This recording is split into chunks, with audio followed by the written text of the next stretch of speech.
supercharging security operations. We're very lucky to be joined by Rohan Singla from ChargePoint. He's the Director of Cybersecurity and Privacy over there, and Ofer Gayer, our VP Product at Hunters.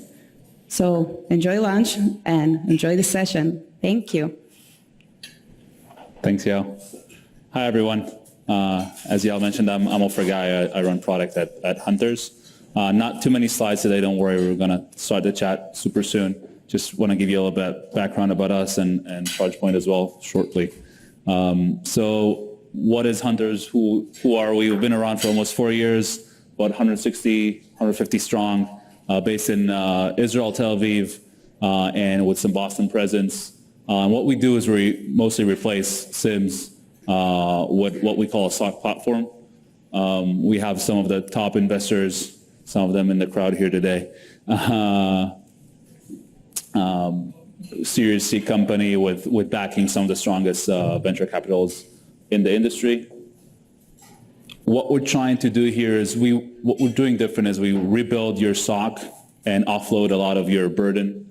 There's 4 categories of burden that if you have a SIEM, you're probably experiencing or ran into. The data problem, just getting the data in, getting it right, and then maintaining it right in your system is one of the biggest problems. Has nothing to do with the actual security value you're getting. Just getting the data in is a huge pain. Detection engineering then becomes the second pain, assuming you solve the data problem. You need to be an expert on so many places across your attack surface and responding to all these emerging threats and trying to maintain a low false positive rate and not overwhelming your SOC. It's a big problem. Investigating, once you have something, let's say you have an alert, you want to investigate it, what context you have to investigate, how many follow-up queries you need to run in your data, and sending your analyst on a wild goose chase is a huge pain. And then what do you do then? How do you connect the dots? How do you tell the story of what happened, what was in this attack? And what do you do when you reach a point where you feel like you've exhausted your capabilities? And what can you do when you're under the gun, when you have something happening? These are all pains that every SOC organization that we talk to experiences, and we're trying to offload that burden. The way we do this shortly is we have a multi-tenant, born in the cloud product that's built on top of Snowflake and AWS.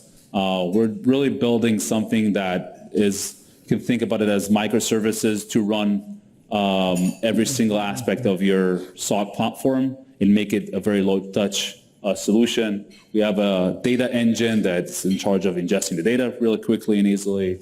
We then have a detection engine to provide proper out-of-the-box capabilities to detect these things. An investigation engine to take that information and then enrich it automatically with all the information we can give you, and then the response and case management capabilities to actually investigate your data and work in a workflow and not just a report or a dashboard inside the product with all the artifacts that you need. Some of the things are lovely customers. So this is what our customers have been saying to us. This is not what we say. This is what our customers have told us they like us and what they see the value that Hunters gives them. And the data, like we said, the unlimited ingest without compromising what data you send in, because we're running on top of Snowflake, and we don't charge you by the terabyte or petabyte. The predictability and the cost, the detection capabilities, empowering your level 2, level 3 analysts with all the information and the robust capabilities, as well as just improving your operational efficiency. But like we said before, just removing a lot of that burden that you probably experiencing on your day-to-day now. I'm going to hand it over to Rohan to kind of talk about what is ChargePoint and introduce himself. Perfect. Thank you. Thank you, guys. From a ChargePoint perspective, right, we make charging stations. We electrify your journey from point A to point B. So you might have seen a lot of charging stations around you. One of the key issues that I had in my head when I heard about electric vehicles is, how can I charge my car if I have a long distance journey, right? Because that was the issue we had 2 or 3 years back, and which is where ChargePoint comes in to solve that issue. Charging station is not the only thing we do. There are a lot of services behind it. How can we securely and efficiently give you services behind your charging station? That is one of the key things. Yeah, I won't take a lot of time to talk about ChargePoint, but if you have any questions, happy to answer them after the session. Thanks, Ron. So let's start. Can you kind of tell the crowd, like, what is it you do? What is your job at ChargePoint? Yeah, no, so I lead cybersecurity and compliance for ChargePoint. I've been with the organization for close to a year. Before this, I was with different consulting firms like Deloitte, Grant Thornton, and so on. As part of ChargePoint, right, one of our key issues is obviously monitoring security across the organization, but we have a lot of IoT or charging stations as well. So monitoring the security of those charging stations, how the sessions are being monitored, who's connecting to it, right? And if someone is the stations are out there on the ground, they are in the wild.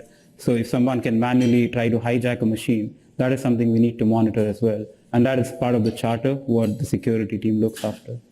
And how did you get into security?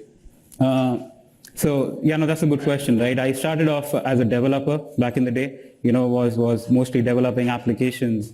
And then security, as a developer, your main goal is to launch applications. The product needs to go out, and that is what the team always focused on. And one of the key issues that I looked at was security was never, 15 years back, security was not being considered in our applications when we were building it out. So that is what brought me to web application security, started doing some pen testing, ethical hacking, and then got an opportunity with an organization to start off as an ethical hacker and identity access management, and that was my entry into security. That's very cool. Thank you.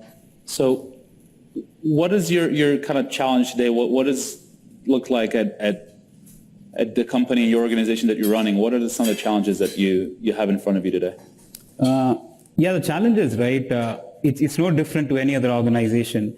The first part, technology is never a challenge I feel for any organization. It's more about your people and processes from an internal perspective. There are a lot of tools out there. We can pick the right tool, but how do we embed it and implement it from an organizational perspective, which is where for us, again, it's a pretty small organization. The company has grown rapidly, and how do we get the focus on security? That is a key focus and pain point. And as an organization, we are going to our customers. So we have a lot of customers, B2B, B2C models, where we are telling them the charging station we have is more secure compared to our competitors, right? And which is why the security team needs to be involved on a day-to-day basis. Mm-hmm. And one of our challenge is hardware security. The software side and the application side, or even from an infra perspective, that is something most of us have looked into. But how do we secure our chips and our stations? Mm-hmm. That is a key aspect that we have been looking into for the last few months. And what do you see as your SOC's kind of responsibility in all of that? Yeah, keeping the teams in check, right? The SOC is more a detection monitoring tool for most organizations, but we are trying to use our SOC team even as a preventative control. By that I mean, identifying issues way in advance, monitoring our logs and alerts, and then helping us understand the environment to implement prevention controls. To give you a simple example, right? We have email security controls which are feeding into our SOC platform. We are ingesting logs from different sources. How can we understand that our tools are configured properly? They are not configured properly, and then make decisions based on that to prevent breaches or to prevent attacks from happening. And not just use a SOC as an aftermath after an incident has happened, more like forensic and remediation activities. So what do you think that happens? So like you said, a lot of the times it's the remediation piece that the SOC team comes in and just does kind of forensics or kind of trying to figure out what went wrong. What do you think a lot of teams are not able to use their tool to do remediation or prevention? Yeah. So one phrase we've heard a lot over the last few years is, it's not a question of if, it's a question of when, right? For me, which probably means as a security professionals, we've given up. We've said, we are going to be breached. Let's prepare for the breach and let's work on responding to it. So one thing I feel the SOC platform, the SOC team needs to change or start helping us do is understand the environment a bit better it's not only about ingesting logs, right? Traditionally, all we did was connected our data sources, logged it into a SIM platform, and then just monitor them. But right now we have smart alerts, smart configurations, even in the SIM, or you call it XDR, whatever you want to call it. It's based on data models, right? Your threat detection patterns, and that's evolving based on how many customers you have in a particular platform. By that, what I mean is, so say my team, right? We might configure a few alerts. We might define a few detection schemas, whereas there is a company B which has defined a detection schema. And in one platform, we have the power of the community. So if we have detection schemas from different companies being used in one particular platform, that really helps us understand the things that might go wrong before they can go wrong. So it's that kind of unified view or kind of out-of-the-box capabilities that help you get to there? Oh, definitely, right? We don't want a platform which we just ingest log and then we have to continue writing detection schemas, we have to write alerting schemas, right? And probably someone needs to sit on the screen 24/7 and monitor each and everything. Gone are the days, right? We don't have a big enough SOC team, or you're not going to pay for your MSSP to monitor logs 24/7, which is where you need a out-of-the-box platform to do something for you. So why is it, do you think, or what made you go with like a low-touch solution? There's a lot of kind of approaches. A lot of them are very kind of DIY based, and you end up going with a very low-touch solution. What kind of, run us through like the thought process there? Yeah, no, as I said, right, like some of the key concerns you have is, at least we don't have a big team. We don't have a big SOC team. So, and I don't have any Python engineers or Java engineers or so on. So if we there are great platforms out there, right? And some platforms need dedicated engineers to start writing code, to start configuring them. Whereas some platforms are low touch or low maintenance, where you get things out of the box. And every company has a different fit, right? You have a different fit for your company based on where I am. I had a different partner which worked for me, but for a different company, it might be someone else. So it comes back to what is the right partner and right tool that works for your organization. For me personally, about low touch, yeah, I do not have a big team. I wanted something out of the box. I wanted good support, which is more efficient and more quick, right? I don't want to wait for days or weeks to write a rule or an alert. You take Log4j, something needs to be done ASAP, or the lapses from an Okta perspective, right? You need a team which helps you investigate your environment, right? Which tells you you're either clean or you are impacted by it. If it's clean, gives me comfort, gives the executives comfort. If you're impacted, that is something we need to know and start working on. Very interesting. So how do you see this like transition from like I see it as like there was SIM, then kind of next gen SIM, and now we're talking kind of this, what we like to talk about is the SOC platform. How do you see this kind of evolution of the market? Yeah. So SIM, right? As I said, the one thing which happened traditionally is, let's connect our email into our SIM platform, let's connect our network firewall into our SIM platform, and things will take care of themselves. And then there came a trend where you started having alerting schemas, you had detection schemas, and now we are looking at EDR, XDR, and how everything is coming together in our SOC platform. We have so many security tools. The challenge right now we have is managing the security tools. Earlier the challenge was different, getting these things into one security tool.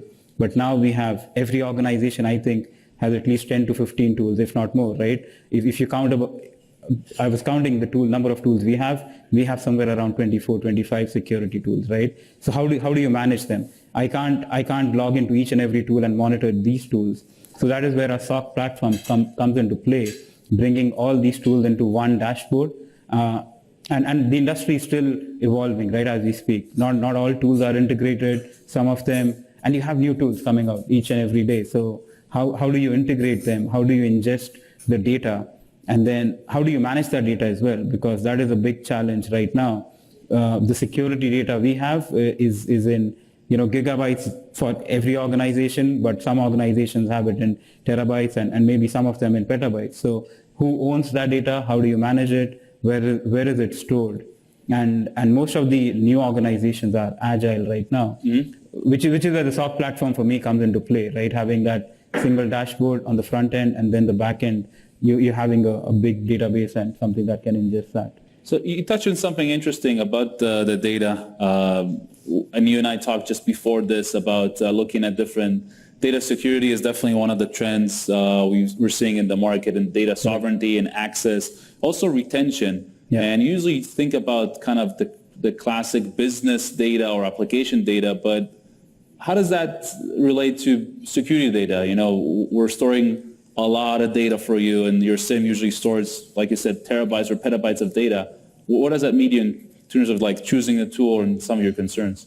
Yeah, so for us, right, like every organization, some of them have a good data retention policy, data disposal policy, but most organizations don't, and they end up retaining data forever, everything, including customer data, which is a big pain point from a cost perspective, from a management perspective. How do you efficiently manage this data?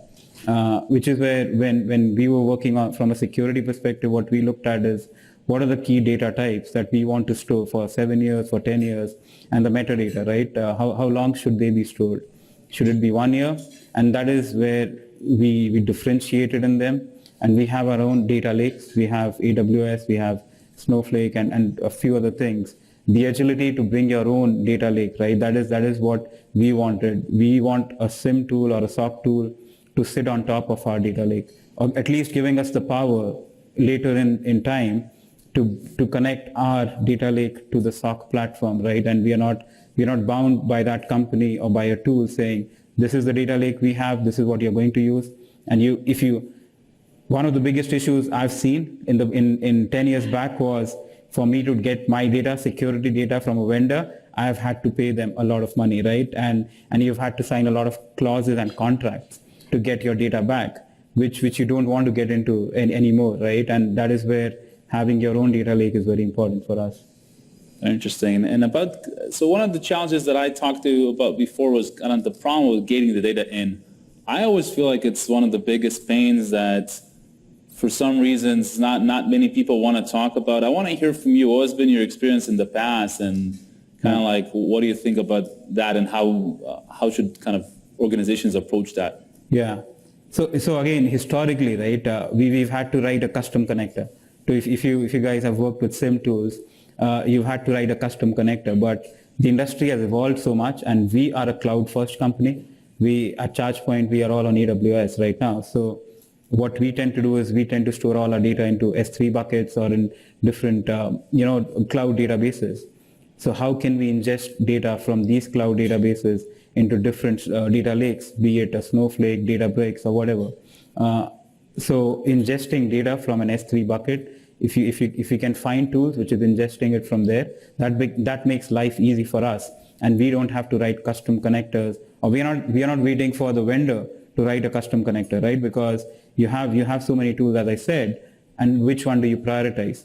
Getting the data is one of the key things. So if we can get data from an S3 data lake which can be pulled directly, that is one problem solved. The next problem is getting your detection and alerting schemas based on that. But you don't miss writing regular expressions all day? Yeah, no, we do sometimes, but I think we can probably cover that in some other form. Okay, gotcha. So we kind of touched on it before, but I want to try to dive a bit into it. I always see SOC having like two modes. There's like the day-to-day, like I said, keeping everybody in check, seeing if something kind of popped up. Yeah. And then there's the under the gun mode. Yep.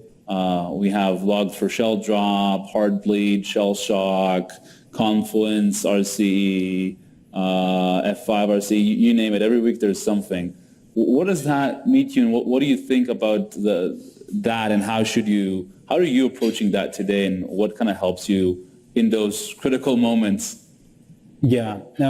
Obviously the day-to-day monitoring, right? That is something that is well-defined, well-structured. But when you have incidents, that is when you understand how prepared are you. Because like Log4j was an eye-opener for us, for me at least. because it took me a couple of days to identify how many repos do we have and how many of them are using Log4j, right? And that was pretty much the case most of us in the industry had a problem in.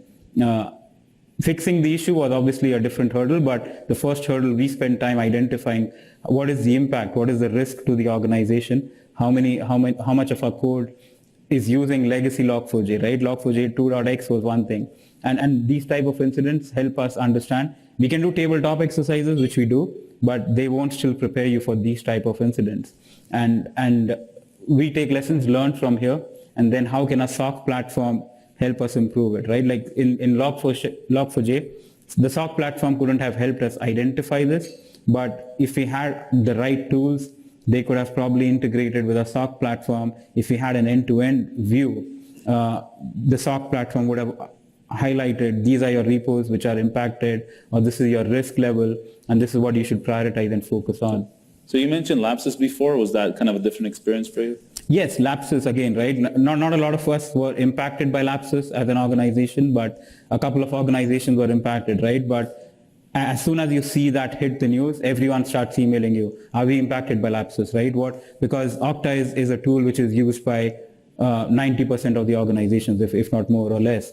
So I kept getting pinged by a CTO, even the CEO. They were interested in knowing, are we impacted by it? And we wanted something to be quick and, someone telling us, you're not impacted by lapses. We've done an analysis, and you're not really impacted by lapses. This does not impact you. Okay. Now, let's talk about kind of the more high level. We kind of dove into different things in the day-to-day. Your strategy and how you see it. How do you see your strategy as a security leader and the company? How does that align with kind of the company's strategy? What does that mean you? How do you take that into consideration when you're building out your strategy? Yeah, again, a great question, right? Like from a security perspective, I come from the consulting background. So for us, everything has to be connected back to the business strategy. There's no point of us doing much more than what the business needs. You have to protect. You want to move to product? I like that. Okay. You have to protect your crown jewels, right? And as a security team, I need to understand what are my crown jewels? What am I trying to protect? And what is the risk exposure? Which again ties back to your risk. So similarly for SOC, right?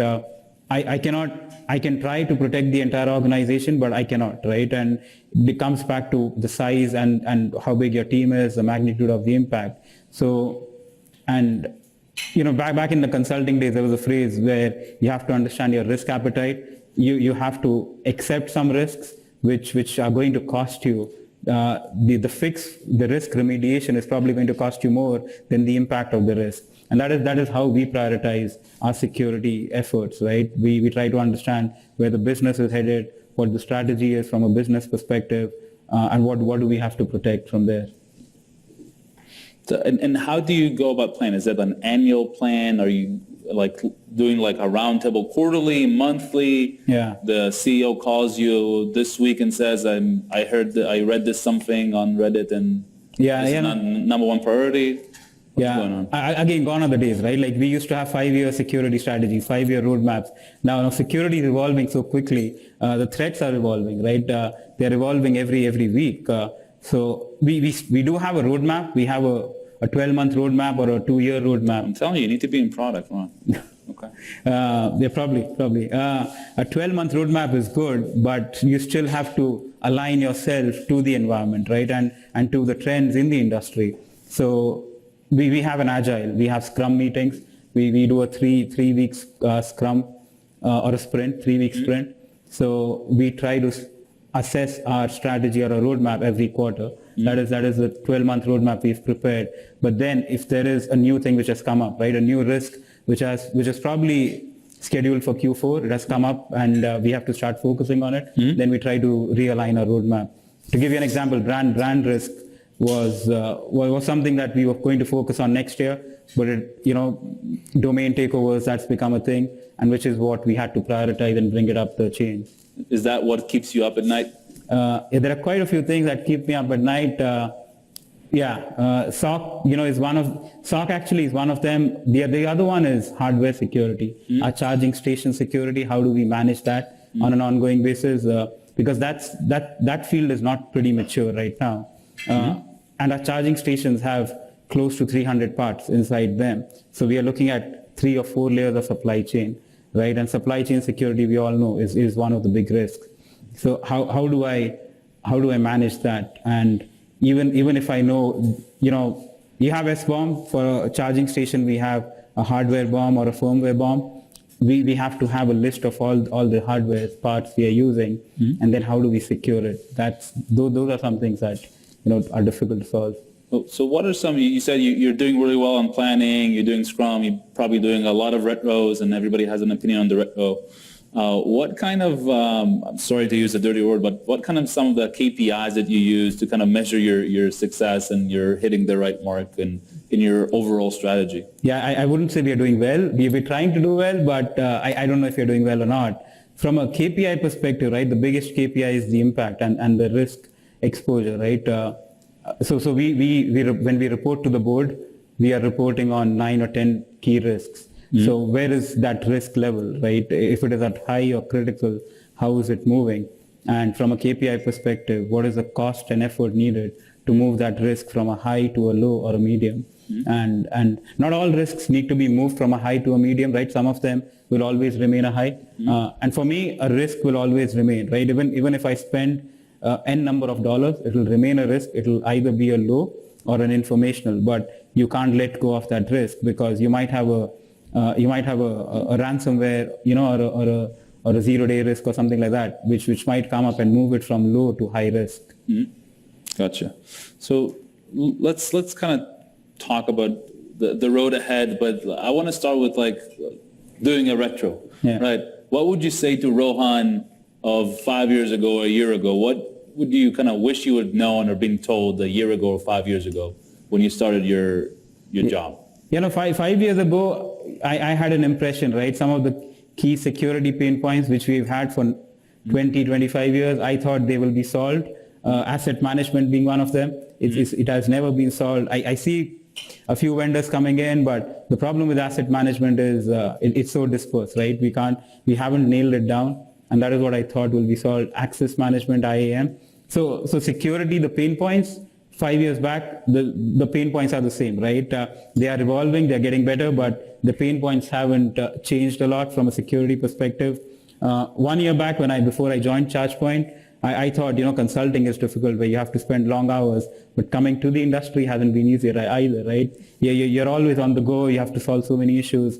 So security in general, the industry is evolving, but we still have a long way to go.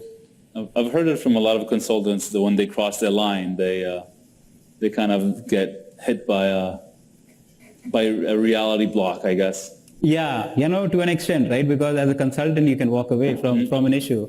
When you're in the industry, you can't really. You have to see it through and see it to the end.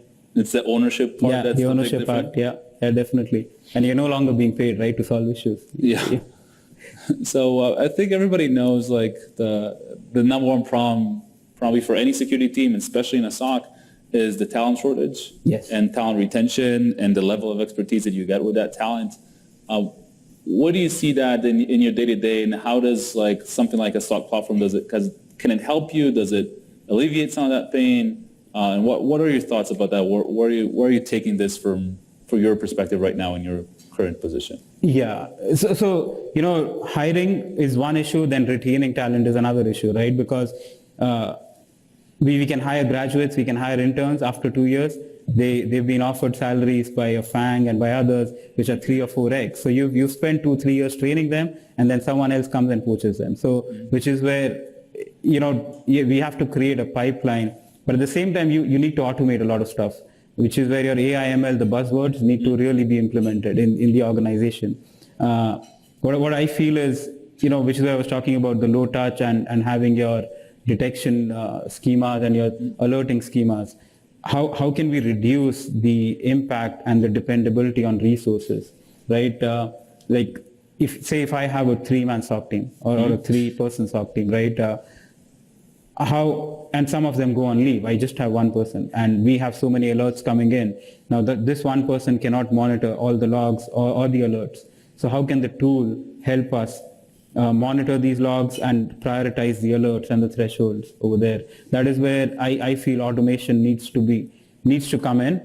But from an automation perspective, it needs to adapt to the organization's environment. You can't have one tool saying we have automation, one size fits all. It needs to align to your environment. It needs to learn this is what ChargePoint does. ChargePoint, these are a number of users that are using this particular application. This is where most of the data is. And that is where the tool needs to evolve, I feel, once it is implemented, and probably gives them 3 to 6 months. And that is where I feel the product teams can help us simplify this issue. So to kind of try to summarize, what would you recommend other teams when they're looking at their entire attack surface and problem space, but also specifically maybe modernizing their SOC? What would some of your recommendations there be? Yeah, I think so. For us, I'll talk about what helped me, right, make my decision, and then that can probably apply to others. It's finding the right partner. Now, the partner can be different for different organizations, right? And no tool out there is perfect. Sorry to say that, but no tool out there is perfect, right? I've been told I'm not perfect several times today. So how do you find a complete set of a partnership? You have tool over there, you have processes, and you have people, right? How can they help you evolve, and how can they help you take the next step? Because some of us are starting in our journey, some of us are midway, and some of us are way advanced. So how can this partner evolve us and take us to the next step? Automation I spoke about, right? And then do they have a good team? Do they have a good roadmap? One key thing for me is when I choose a product is what is their roadmap, right? And I want to talk to their product team. How passionate are they, right? It's not all about just buying what you're buying today, but some of the, if you look at the Gartner Magic Quadrant, the top right over there, right? Some of those tools haven't evolved. They were key, they were big back then, but they haven't evolved. So, which is where your agile tools come into play. And we are an agile organization. So we need something.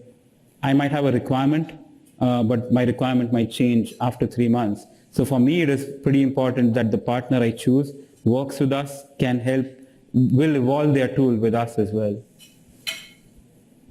Definitely agree. We have some time for questions now. If there's anything in the crowd. You said you struggled with the hardware from the charging station. I categorize those as OT technology, right? Yeah. And I take a little bit of the expertise myself. Are you monitoring your hardware OT stuff separate from your IT stuff, and how do you manage your analysts? Or do you have two stocks with IT and OT, or are they separate or they're together? Yeah, no, that's exactly the problem we're trying to solve right now, right? So what we are doing is we're building a NOC, like a network operations center, to monitor all our charging stations. And for us, we have hundreds of sensors in one charging station. So they are going to raise, right now we have 400 to 500 gigs of data being pumped every day from charging stations. Now, how do you make sense out of that data? So first of all, we are trying to clean up that data, get security alerts, and then bring it to a platform. And from there, we need to write smart detection schemas, right? Which can alert us. So to give you an example, right? Some of the use cases are someone's trying to open a charging station out there on the ground, and which is where we have one sensor for that. So that sensor, when it triggers us, we need to work with different teams. The SOC team or the NOC team, whatever you want to call it, has to work with the installation team, which is on the ground, and tell them there's a station that is, someone's trying to open it up. Is it your team, or is it a rogue actor? So you need to go and check. So that is the part we are working on. But to answer your question, it will eventually be one team for us, but it will have different analysts. One analyst will be focused on the internal organization. The other analyst will be focused on the charging stations. At the same time, they will also work with the customers directly, because our customers are B2B, right? And we don't have access to their office locations. So which is where we'll raise an alert and tell them, there's a charging station in your campus which is probably being attacked. You need to look at it. We can switch it off and we can put it out of the network centrally, but they still need to physically access it. How do you deal with alert fatigue, especially at the economic cost? Yeah. Set up something like automation, but for me, automation is a big word, but something concrete, because you cannot automate others, maybe tier one others, but not the higher ones, which more severe. You still have to look, at the certain points whether also for a certain incident is able to somehow you have to go again to that somewhere. So how do you deal with that? Yeah, no, great question again, right? To your point, we can't automate everything. So which brings us back to our team. How good is the team to understand these alerts? How can they learn from these alerts, right? And we can define schemas to an extent, and then we are looking at our partners to help us from false positives, fine-tuning it. How can we fine-tune the platform and reduce the noise? Because when we implement any SIM tool, for the first 6 or 8 months, there's going to be a lot of noise, a lot of false positives, and which is where both the partner and us are learning the environment, and then changes need to be made. To give you an example, actually, we had a network firewall, whatever you want to call it, a cloud-based firewall, right, which was creating a lot of noise. And we had so many false positives over there, the team did not get a chance to focus on other tools. We had to switch that integration off. We had to start working on that tool separately to clean up the data that is coming in, and we had to choose the exact data sources that we want to monitor, because it was, say as an example, it was feeding in 20 data sources, but not all of them were relevant. So we trimmed it down to 4 or 5, and then the false positives and noise started reducing. And even within these 4 or 5, what are your key trigger points? What are the points you want to monitor is something we started focusing on. I'm probably, Ofer, you want to add to that? Yeah, so there's a couple of approaches there. Obviously, if there's noisy things, you need to trigger them. So what we do, there's 2 things that we handle, right? There's the things that we create our own detections, and that's something that, for example, Hunters is in charge of. And what we do is to minimize the noise, as we leverage the fact that we're multi-tenant cloud. So when our research team builds a new detection, we test it on all the customer data to see if it triggers a lot of noise. And when we know it doesn't trigger, or we tweak it if it does, and then we can release it to customers without needing to tweak because it's been pre-qualified.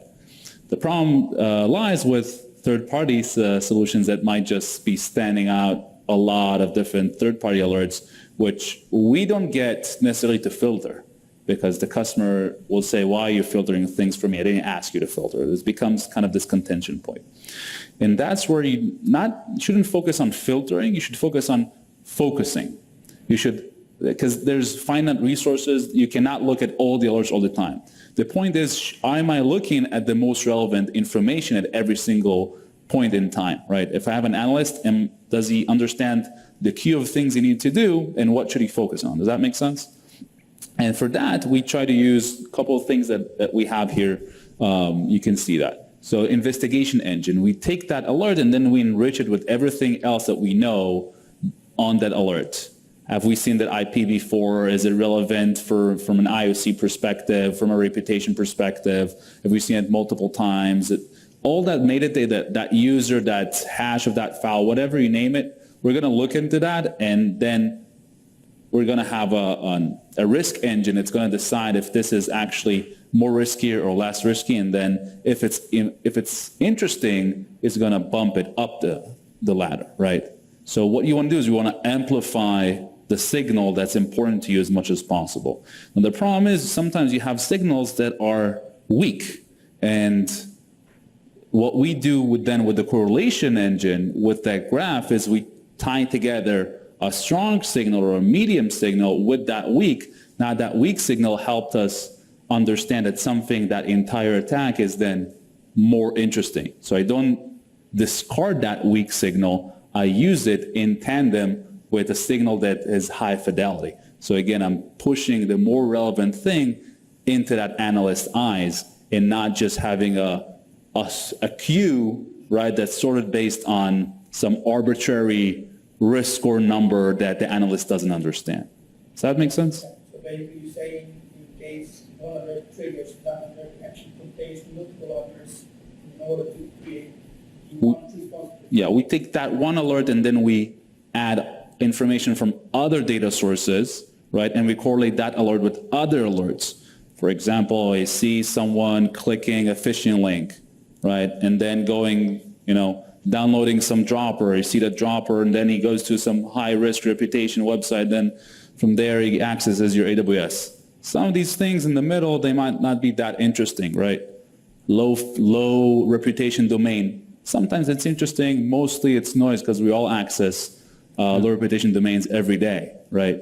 But you take that low signal and you combine it with something that's interesting, like, some unknown executable or someone changing something on your AWS account, now it's interesting, right?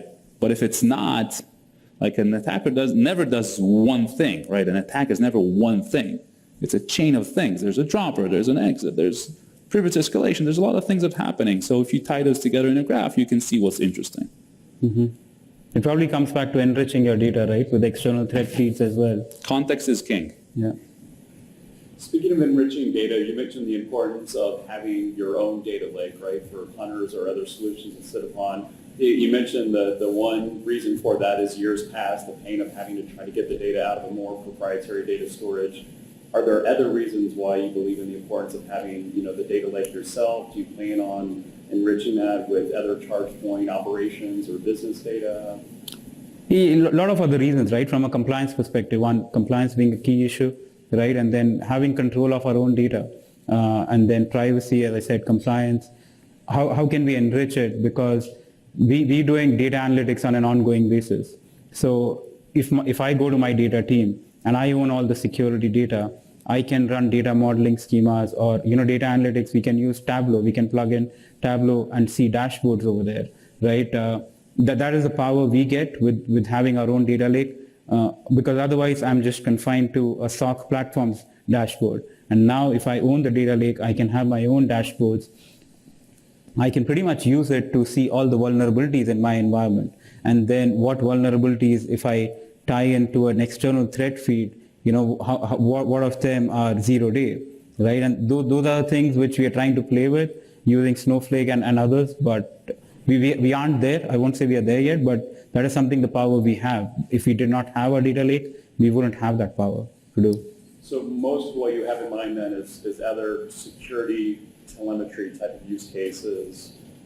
Do you look at potential use of fraud for ChargePoint devices, those things, being able to use the more security side of it to help enrich the fraud data? Yeah. Or any of those more broader use cases of, hey, we have the security telemetry in that data lake, but we also have other telemetry that we need to merge together. No, totally, right? Fraud is a use case which again we have to work on. We know that it is on our roadmap, right? So how can we identify fraudulent cases? And that is where this data will help us identify that, right? And to your point, which is where we need that data. If I don't have it, I'm not expecting a SOC platform to help me identify how many cases are fraudulent. And when we build our own NOC, which is going to constantly manage this charging station and all the transactions coming from it, right? From a credit card data perspective, that is where having our own data lake helps us. Some of the things we've seen with other customers is also the ability to, if you go with the build your own data lake, is to be able to control the retention. Yeah. That's a big thing. Like, I want to keep this for a year. I want to delete that part and be able to have that in your data lake that you can control for all perpetuity is a big thing for a lot of customers.